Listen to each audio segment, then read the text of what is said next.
Good morning, everybody, and welcome to the Rangers Review morning briefing for Thursday, the 13th of January. I'm Derek Clark. I'm joined, as ever, by Joshua Barrie. Joshua, how are we doing?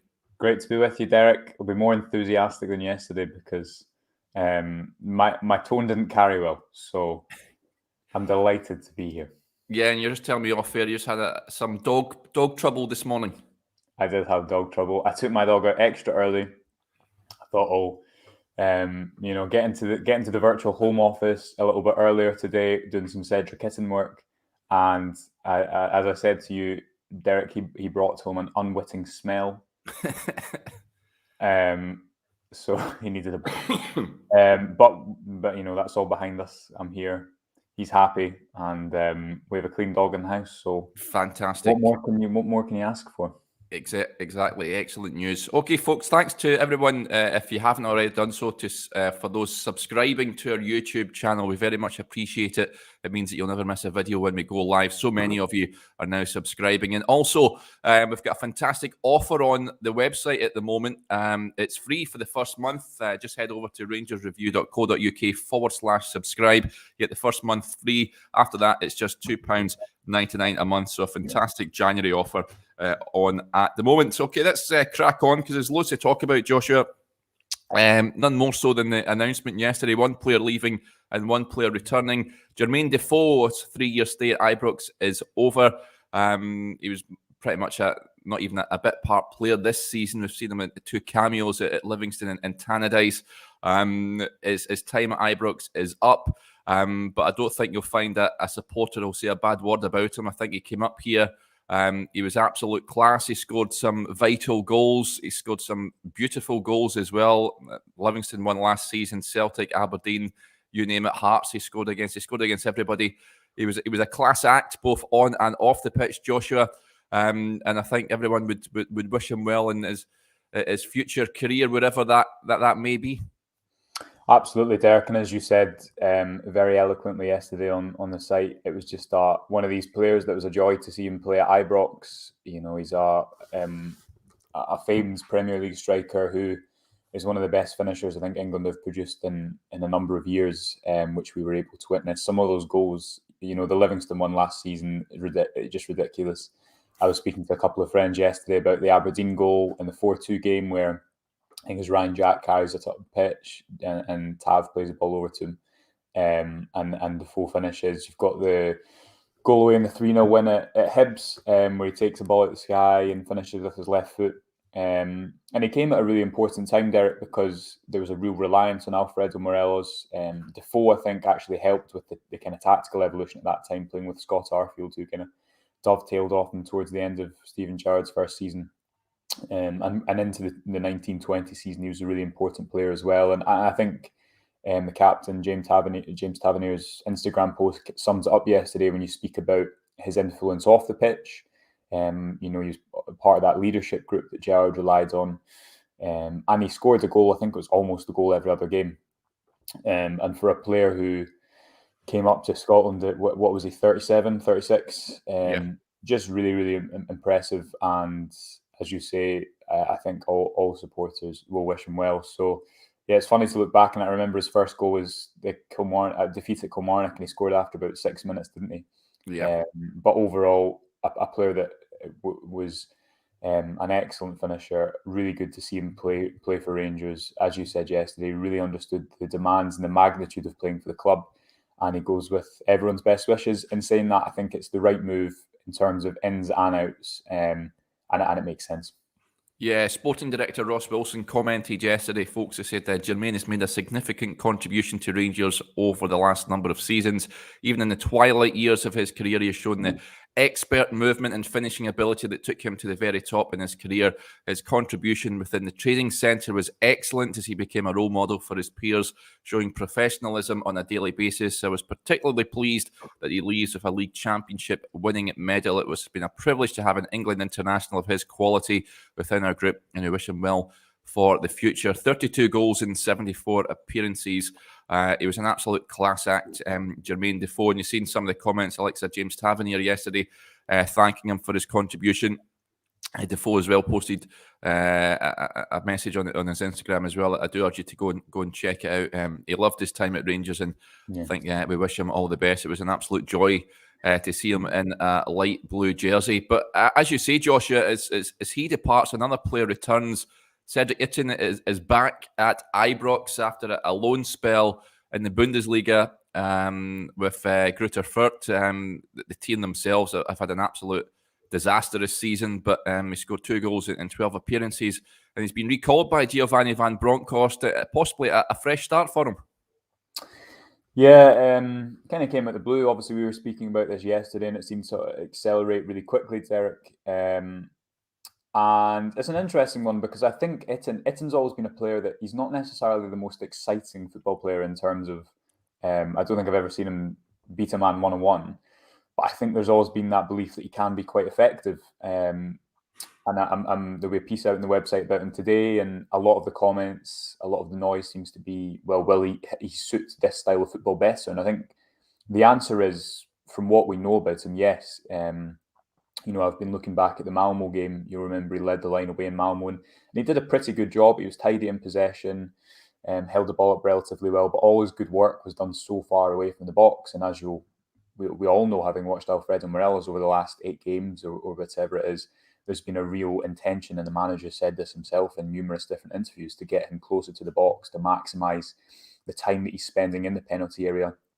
And although Morelos is still active in when Rangers are building play, I don't think they're as reliant on him to move the defence, because there's more of an effort to stretch the defence. Think of Scott Wright against St Mirren and Ryan Kent against Hearts. And what I think that will do is open up more space for Itten to play within, but just allow him to do that. The good work that he did in Malmo, do it 10, 15 yards closer to goal. Because I think he is a good link-up player in and around the box, Derek. I think he has that nice little reverse pass around the side. He can hold the ball in.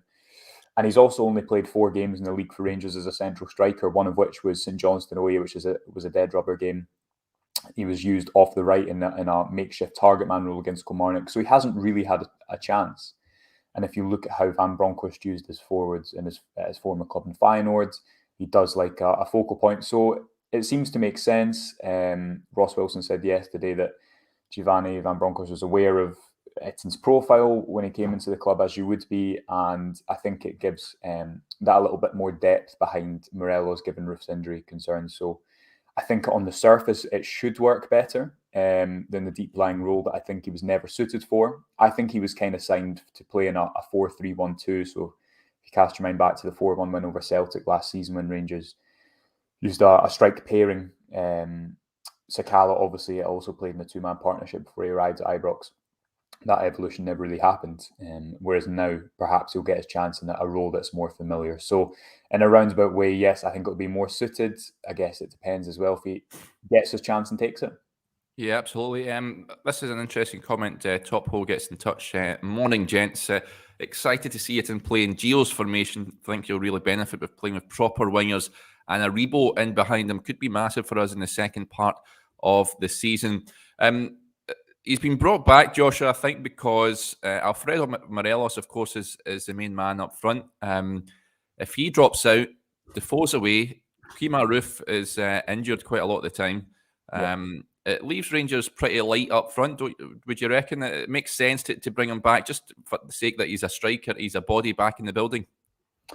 100%. And as I've just said, I think he'll be more suited to that role than if you were bringing him back in to play that deep-lying role that I don't think ever was really his preferred position. You've also got Fashion Sakala, but I think, Derek, it seems that he's more viewed as a wide player, a wide attacker. The starts that we've seen him make under Van Bronckhorst, I think, have all been from either flank. So, it just makes sense. And this is, again, it's a case of good business by the club by putting this clause in, the January recall clause in, because I'm sure when Steven Gerrard was there, Itten wasn't maybe in the plans, given that Roof and Morelos are playing that deep-lying forward role, but now that that's changed, it might well be more suited to him. So, yeah, as I said, he's not a player who necessarily, I think, is the most exciting, but I think he could be quite effective.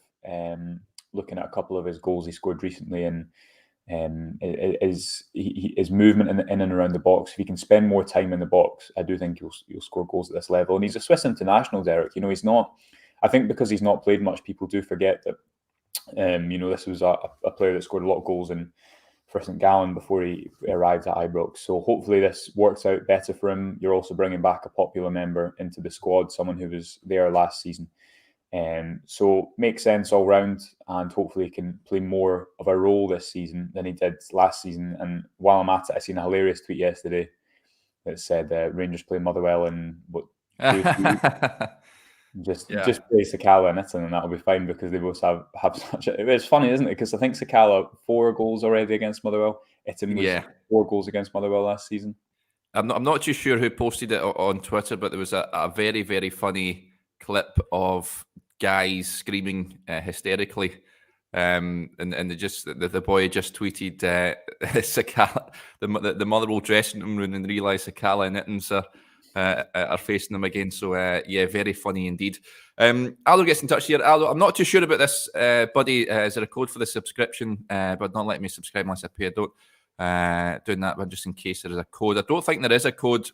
RangersReview.co.uk/subscribe. I think you need to put in your bank details, I'm sure, but you get the first month free. I'm sure that is the case. If not, I'll certainly find out for you and make sure it's sorted. But I'll have a look. But I'm sure that is the case. Scott Walker says Itten definitely gives Rangers something different in attack. Yes, certainly. I think we both tend to agree with that. Other news, transfer news, Joshua.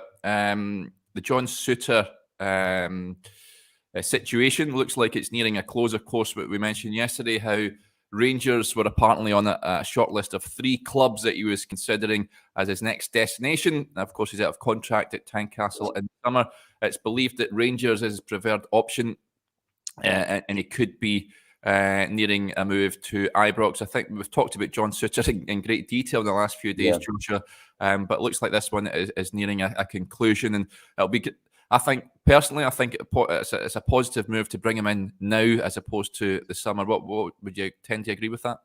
I would, yep. You don't know what's happening with Balogun, and Balogun's a funny one, Derek, because he was probably the best defender at the club until Steven Gerrard left this season in terms of consistency for those couple of months when he stepped up when Hollander was injured, and then after that cup semi-final where he just looked so poor.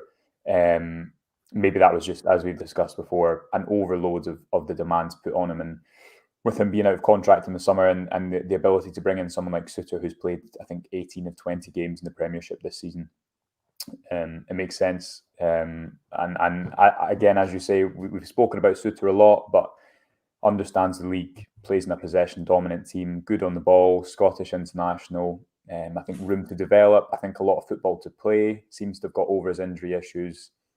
Sometimes these signings just make sense, and he's a homegrown player as well. So I don't think that will be the business done in the centre back area. It might well be until the summer that you see a Doikai or someone of that calibre come in to really replace Goldson and be the cornerstone of that defence.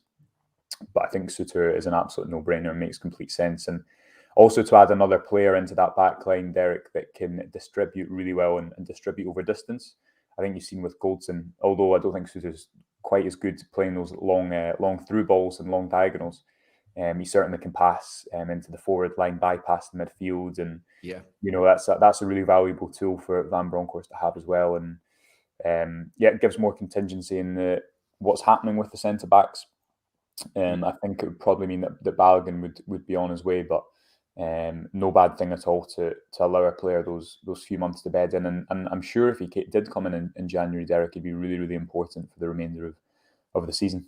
Yeah, Mark Heights gets in touch. Hi, Mark. He says, does that mean Katic is gone? I think Katic, very much like Balogun, Joshua, his time at Ibrox looks like his days are numbered there.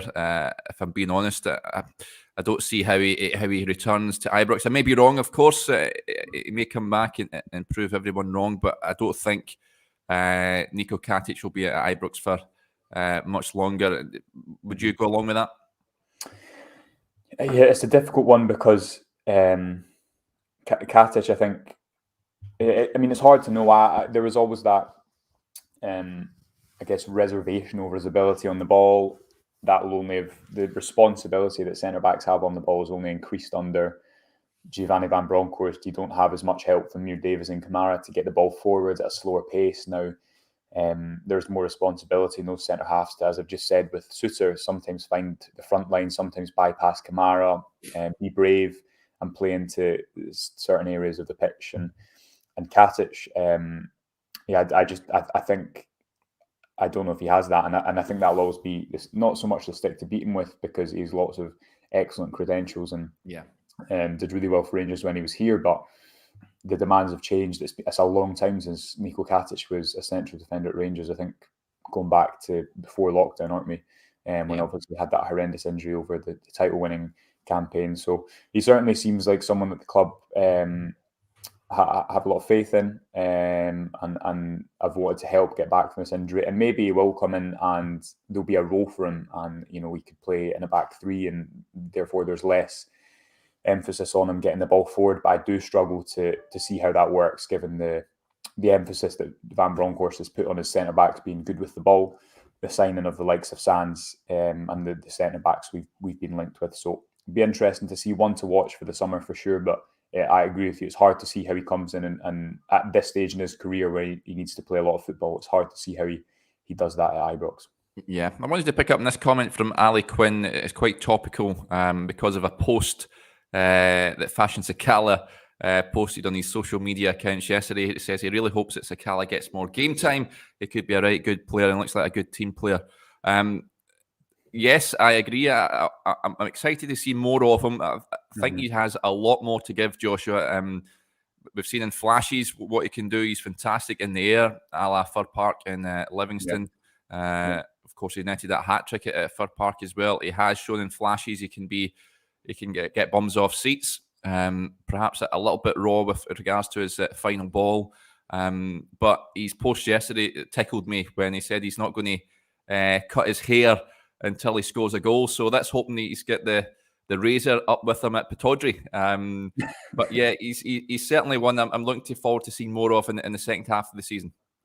Roy's just saying, when will Sakala be cutting his hair? And that we all hope it's Pittodrie. I think it's an interesting one, because I think he does seem to be behind Kent in the pecking order at the moment. And, we've seen him play off the right at Tynecastle to good effect, but is, again, like we've been discussing with Itten earlier in the show, his best work isn't inside his own box, building play and helping his team get up the pitch.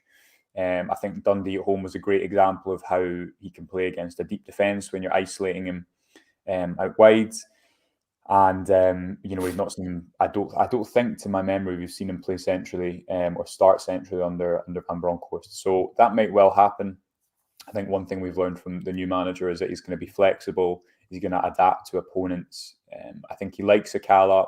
That rawness is certainly there. I don't know if you remember, he took a shot in the 88th minute from about 40 yards against St Johnstone, and it led to a Van Bronckhorst kind of turn away in frustration and a quick turnaround to it to still applaud and encourage. But yeah, that rawness is something that I'm sure will come. But really, I think you'd say, given the amount of football he's played in that first half of the season, Derek, it's been an encouraging start with lots more to come. I just hope we can see more of him as well. Maybe find a way to sometimes use Kent off the right. Maybe we'll see with the Rebo way use Kent centrally and running in behind as Rebo does. Wouldn't be opposed to that whatsoever. So hopefully we see him up at Pittodrie, and as you say, hopefully that's his celebration that he can go and cut his hair. Yeah, I like this from Paul Rooney. Sakala will have a baldy by Wednesday. Looking forward to that. We'll just finish up with this. Dennis Harrower gets in touch. Hi, Dennis. Hi, guys. What's the latest on Jack? Now, he suffered another setback just prior to just the late December fixtures. Yeah. Giovanni Van Bronckhorst says he's hoping to have him back at the end of the winter break. So it's just a case of wait and see. We'll get an update, of course, when we speak to the manager ahead of the game on Tuesday night, and we should have a clearer picture by then. But yeah, it's been a frustrating year or so for Ryan Jack. There's no doubt about it. Hopefully we get good news on Monday, I'd imagine, when the press conference will be held. Okay, folks, that'll do us there. Thanks to everyone, as ever, for getting in touch. It really is very much appreciated. If you haven't already done so, if you're watching us on YouTube, just hit that subscribe button, and also to subscribe to the Rangers Review now. It's only Well, it's £2.99 a month to support top quality journalism covering the club you love, but the first month is absolutely free, so you can go and have a wee look and see if you like it. Just head over to rangersreview.co.uk/subscribe. There's a great article on there this morning from Stevie Clifford from the Four Lads Had a Dream blog, and also a scouting piece on Benjamin Siegrist, of course, linked heavily with a move to Rangers. So go and check it out. Okay, we'll be back again tomorrow, but until then, enjoy the rest of your Thursday.